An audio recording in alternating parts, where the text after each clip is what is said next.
Halo, jumpa lagi dengan saya Heri Purnama, sahabat UKM, sahabat dari perbankan, mahasiswa, masyarakat umum yang peduli dengan UMKM, yang ingin mengenal lebih jauh tentang perbankan. Selamat berjumpa dengan channel saya, channel Om Herpur. Kali ini kita mau diskusi mengenai uang tabungan yang tiba-tiba gede. Datang ke rekening kita, nggak tahu dari mana, uang yang biasanya cuma 1 juta, 2 juta, atau mungkin di bawah itu, mungkin di atas itu sedikit, tiba-tiba menjadi 1 miliar, 2 miliar, dan mungkin sampai 10 miliar. Seneng dong. Tapi apa iya kita bisa leluasa menggunakan uang itu? Karena kita pikir, dah uang itu kan masuk ke rekening saya. Bisa dong kita pakai buat yang lainnya. Ternyata uang yang masuk ke rekening kita itu bisa menyebabkan kita dipenjara loh. Menyebabkan kita dihukum loh. Kok bisa ya? Nah, ini yang kita mau bahas. Jangan sampai kita semua ya karena tidak tahu dengan sengaja menggunakan uang tadi, uang yang datang ke rekening kita dalam jumlah besar tadi, ternyata di kemudian hari kita mendapatkan masalah hukum. Tentunya kita nggak mau. Yuk kita sama-sama saksikan supaya kita bisa belajar dari permasalahan ini. Terima kasih. Jangan lupa like dan komen dalam video ini. Kalau yang belum subscribe, silakan subscribe. Kalau masih merah, subscribe. Tapi kalau sudah abu-abu ya udah jangan. Nanti malah unsubscribe. Oke, terima kasih. Selamat menonton. Uang yang tiba-tiba datang ke rekening kita dalam jumlah besar, itu kadang macam-macam sebutannya. Kita sebutlah uang kaget. Karena ya mengagetkan, nilainya gede banget. Biasanya tabungan kita cuma berapa, 1 juta, 2 juta, tiba-tiba datang uang 1 miliar, setengah miliar, kan kaget jadinya. Ya. Atau ada juga, saldo saya melonjak. Saya nggak tahu dari mana gitu, padahal, saya nggak pernah ngisi, di mana gua mau ngisi kalau gaji saya cuma segini-gininya gitu loh. Atau, wah ini jangan-jangan ada sultan yang ngirim ke rekeningku. Ya bisa aja sih dia baik-baik, dia lagi nazar umpamanya ngasih bonus kepada semua orang di dunia ini, bisa aja gitu.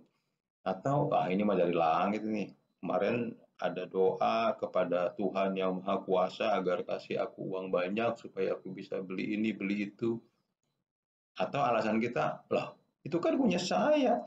Uang sudah masuk ke rekening saya, ya uang saya dong. Apa iya uang saya itu terus nggak boleh saya pakai?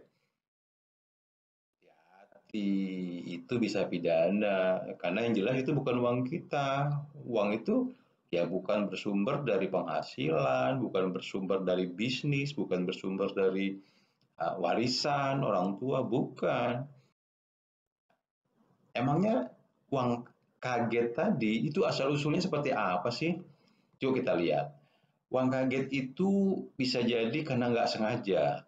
Nggak sengajanya ya karena kesalahan manusia, manusia banget. Misalnya uang itu tidak sengaja terkirim oleh nasabah lain di bank lain atau di bank yang sama karena salah nomor umpamanya. Dia mau ngirim untuk keperluan bisnis misalnya atau untuk anaknya, untuk istrinya, untuk suaminya, untuk orang tuanya, atau untuk orang lain yang memang dia sengaja mau kirim. Tapi karena nomornya itu salah, nomornya itu mirip, ya dia salah tulis. Kemudian terkirimlah uang itu. Kan kasihan kalau misalnya uang itu memang benar-benar dibutuhkan sama yang terima, atau uang itu cuma satu-satunya yang dimiliki harta orang itu gitu loh. Misalnya dari warisan, uang ini harus dibagi-bagi ke kakak, adik, tapi karena salah kirim ya hilang uang itu. Kan kasihan. Hanya karena faktor kesalahan si nasabah salah ketik nomor rekening. Walaupun ini jarang. Kesalahan berikutnya yang tidak disengaja, misalnya oleh petugas bank itu sendiri. Petugas banknya sama sih, sama-sama salah transfer, nomornya mirip, atau nomornya salah angka belakangnya, angka depannya, angka tengahnya, atau juga karena emang benar uang Anda, tapi nolnya kebanyakan. Harusnya 150.000, tertulis 150 juta, 150 atau 1,5 miliar lah gitu. Nah ini bisa jadi karena kesalahan manusia dari pihak banknya. Kan kasihan juga kepada petugas banknya. Nanti suruh ganti. Sementara Anda bilang, oh, uang saya kok sudah masuk ya saya bebas dong pakai apa saja gitu kan. Atau kesalahan yang tidak disengaja lainnya misalnya salah teknologi. Misalnya bank itu lagi bikin sistem, bikin perbaikan atau perubahan atau maintenance sistemnya. Jadi sistemnya ngaco.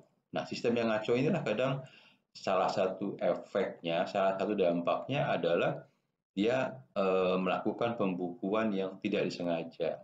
Itu murni kesalahan sistem. Dua-duanya salah manusia atau salah sistem, ya tetap aja itu bukan uang kita. Jadi ya bukan uang kita aja, nggak usah kita pakai. Nah, terus asal usul uang kaget yang lain, nah ini hati-hati. Itu tindak pidana pencucian uang. Apa aja? Banyak. Yang pertama yang ngeri, yang kita nggak boleh terlibat adalah transaksi narkoba. Ya, bisa jadi uang itu adalah hasil transaksi narkoba yang salah kirim atau sengaja dikirim ke rekening kita. Ini hati-hati, nanti kita ceritakan. Yang kedua, bisa jadi itu hasil korupsi. Hasil korupsi siapa ya? Hasil korupsi orang lain yang mau dikamuflase masuk ke rekening kita. Kok bisa? Ya bisa aja, nanti kita lihat lagi. Terus berikutnya bisa jadi tindak pidana pencucian uang dari terorisme. Nah ini lebih gawat lagi. Orang mentransfer dari satu tempat ke tempat lain atau dari bank di negara lain ke bank di negara kita bisa jadi melalui rekening kita. Loh kok bisa? Ya nanti kita lihat lagi. Kemudian bisa jadi tindak pidana pencucian uang dari illegal lodging atau illegal fishing atau ilegal-ilegal lainnya. Misalnya tindak pidana perdagangan orang, manusia, tindak pidana perdagangan satwa yang dilindungi, penyelundupan barang-barang yang tidak boleh dijual. Nah, itu bisa jadi. Itu adalah termasuk tindak pidana pencucian uang yang entah sengaja atau tidak sengaja masuk ke rekening kita. Yang dimaksud dengan tindak pidana pencucian uang itu apa sih? Kok uang dicuci-cuci gitu loh. Arti harfiahnya atau arti sebetulnya dari tindak pidana pencucian uang, kalau orang sering sebutnya TPPU, itu adalah merubah transaksi ilegal menjadi transaksi atau kegiatan yang legal. Jadi seolah-olah uang itu uang halal, padahal uang haram. Kenapa? Karena diperolehnya dari tindak pidana tadi, transaksi narkoba, hasil korupsi, terorisme, illegal logging, illegal fishing, perdagangan manusia, atau penyelundupan yang eh, yang dikategorikan sebagai tindak pidana pencucian uang. Intinya adalah uang hasil kejahatan, uang ilegal dirubah, disamarkan menjadi uang legal. Ya, dengan cara apa? Dia misalnya pura-pura usaha perdagangan, pura-pura usaha rumah makan, kafe besar, hotel besar, atau dia usaha transportasi, atau usaha-usaha lain yang sebetulnya legal, tetapi uangnya itu ditumpangkan ke usaha legal itu. Biasanya seperti itu. Nah, itu pengertian umum dari tindak pidana pencucian uang atau TPPU. Hubungannya tadi dengan uang yang ada di rekening kita kok tiba-tiba besar. Ya tadi bisa jadi si pelaku kejahatan, pelaku TPPU ini, tindak pidana pencucian uang ini melakukan transfer ke kita dengan acak. Dia tahu bahwa eh, orang ini, si calon penerima rekening ini tahu posisinya, tahu pekerjaannya, tahu alamatnya, tahu nomor rekeningnya, entah dari mana dia tahu, dia transfer dulu ke rekening orang yang dia tuju tadi. Kemudian eh, bisa jadi setelah dia masuk ke rekening orang yang dia tuju tadi, tentunya setelah dia pelajari, dia menghubungi orang itu yang rekeningnya tiba-tiba besar. Terus dia mengajak berbagi uang yang dia transfer tadi dengan segala cara, mungkin pakai pembukaan dulu, pakai ngobrol-ngobrol dulu, atau pakai kasihan-kasihan dulu. Ujung-ujungnya dia, ayo dong kita bagi aja lah.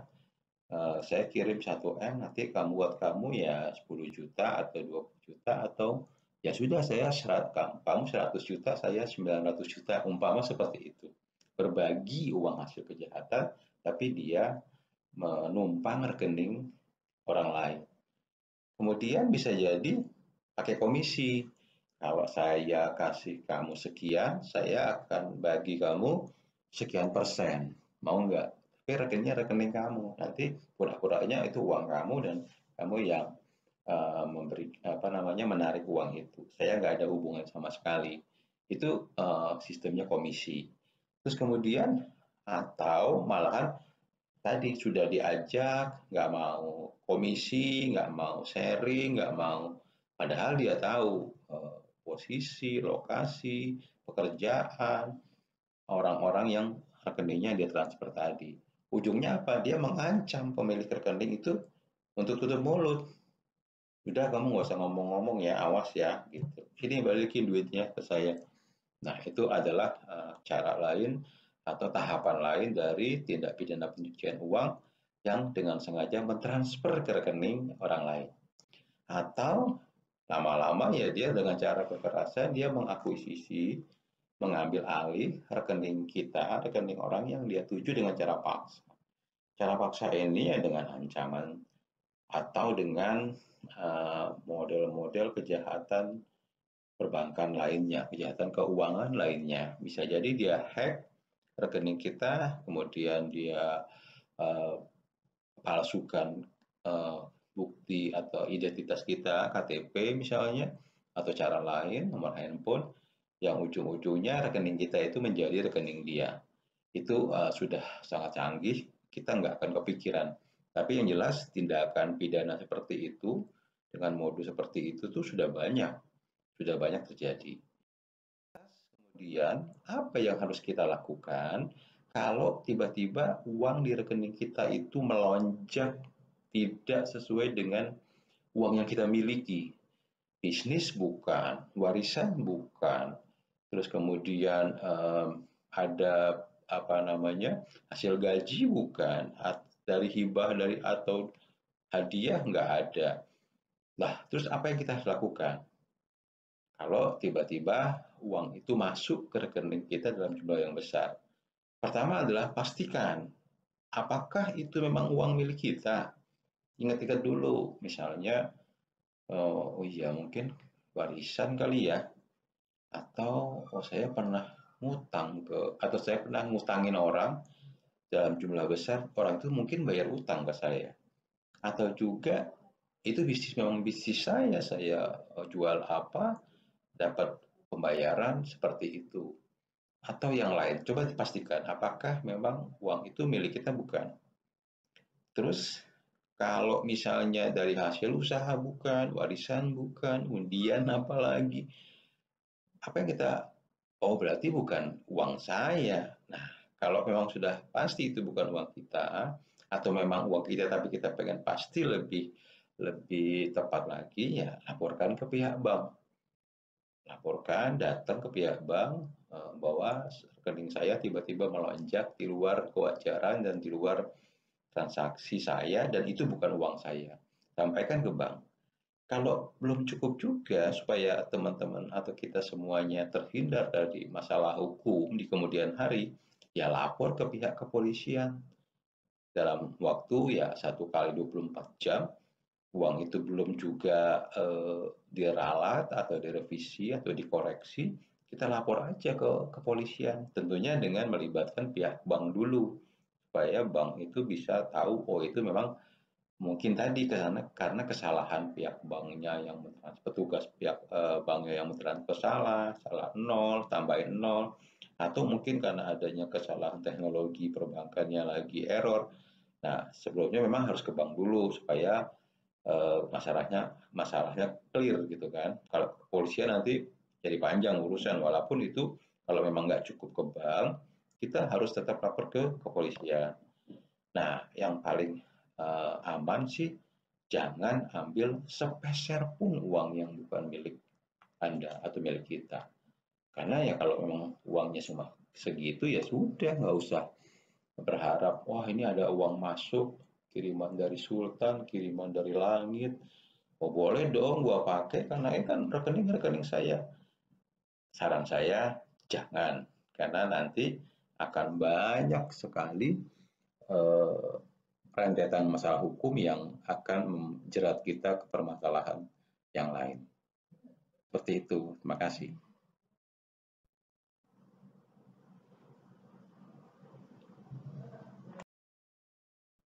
Sekarang apa hukumannya orang yang melakukan tindak pidana pencucian uang dan orang yang menerima hasil tindak pidana pencucian uang tadi?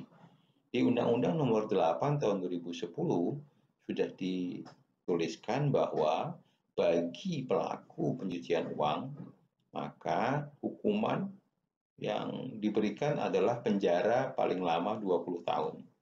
20 tahun itu paling lama, bisa aja 10, bisa 5 tahun, bisa 15 tahun, tergantung nanti hasil pembuktian di pengadilan. Kemudian dikenakan juga denda paling banyak 5 miliar. Ini dendanya. Tapi kalau hasil kejahatan tindak pidana pencucian uangnya, ya tetap dikembalikan. Bukan berarti saya transaksi TPPU 100 miliar, saya hanya didenda 5 miliar, ya untung 95 miliar gitu kan. Enggak lah, kayaknya enggak seperti itu. Uang hasil tindakannya, tindak pidananya dikembalikan, ditambah denda paling banyak 5 miliar. Begitu juga terhadap penerima transferan pencucian uang.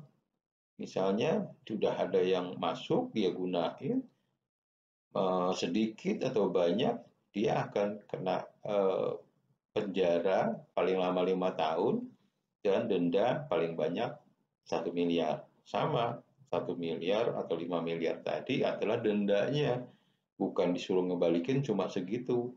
Kalau pidananya atau uang yang ditransfer diterima manfaatkannya 10 miliar, hanya denda 1 miliar, nanti untungnya 9 miliar dong.